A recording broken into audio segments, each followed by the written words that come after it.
Right, got to bring the mic down. Oh, yes, I do. Okay, now I gotta see it. Now I can't see it. Okay. I'll have to do it this way. Okay, I'm a pretty plain-spoken person, and this is either a narrative or a narrative poem. I'm not sure. After the war, a new life in America. After the war, before the next war, because there is always the next war, there is the question of which war. I was 3 when the Americans won World War II. It was 1945.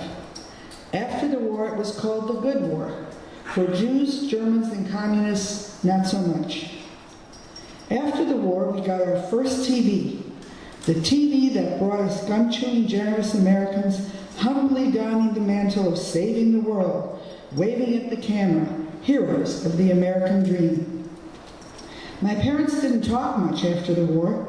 They stopped speaking the language of their birth. When in Rome, do as the Romans. The guttural sounds were suspect. Sounds of the other, the enemy. Resented immigrants. Suspected foreigners. Not real Americans like Fonzie. No black leather jacket with the collar turned up. No motorcycle to ride. No ducktail haircut. No groupie girls in bobby socks with scarves around their necks to hide the hickeys. In our 3rd generation Roman Catholic all-American neighborhood, contrary to the myth, the Catholic girls were faster than the public school girls. On Friday nights, I often ate fish at a neighbor's house watching Cardinal Sheehan pontificating on TV, how they had to defeat the enemy. After dinner, my friend's family would say the rosary over me, praying for the bastard child of their godless socialist neighbor. At school, I held my hand to my heart and pledged to God and country. God was on our side. After all, we won the war. Only we were not we. Real Americans did not have choppy names. They did not have accents folks from the Bronx and Brooklyn couldn't understand. Real Americans were Dick and Jane. Real Americans were white, blue-eyed, blonde, like Jesus. Real Americans prayed on Sundays, not Saturdays or Fridays. Socialists did not believe in God, except National Socialists. They believed in God.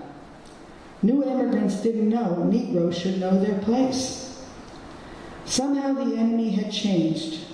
When the bell would officiously sound at school, we children would huddle under our desks to stave off the nuclear bomb. Girls had to tuck their skirts under so their panties wouldn't show. But Jews did not have the bomb. The Nazis did not have the bomb. Socialists, read communists in America, did not have the bomb. The Soviet Union did not have the bomb when it was dropped on the Japanese. Americans had the bomb.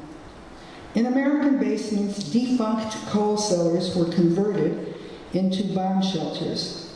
The new immigrants from the war the Americans won, had cellars stockpiled with food. Our life was measured not in the sound of a distant bomb, the unseen fears of the American future, the unseen bombs of the near past, but in slices of sausage and cheese that we counted daily, a habit to stave off some remembered hunger.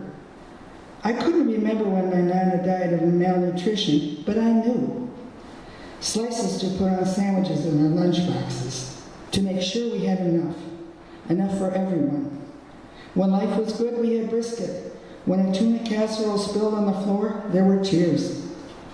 Listening to 1940s Lone Ranger on the radio, I washed and dried the dishes. By the 1950s, along with my American neighbors, I listened to televised McCarthy, surrounded by hearings, rumors, behind closed doors, watching the clock, ticking the countdown as we sat in the living room in front of the new TV. An electric chair execution, a husband and wife, Jews, communists. That year was the first time I had the dream. I walk into my dead Nana's darkened living room. The flicker of the blue light from the new TV casts an eerie glow on body parts strewn on the floor. That year was the year the FBI went to my dad's job. His boss refused to fire him. He's a good worker, his boss said. Once again, my family survived. So I looked forward, not back, decided to trust the neighbors, like my parents before me, chase the American dream.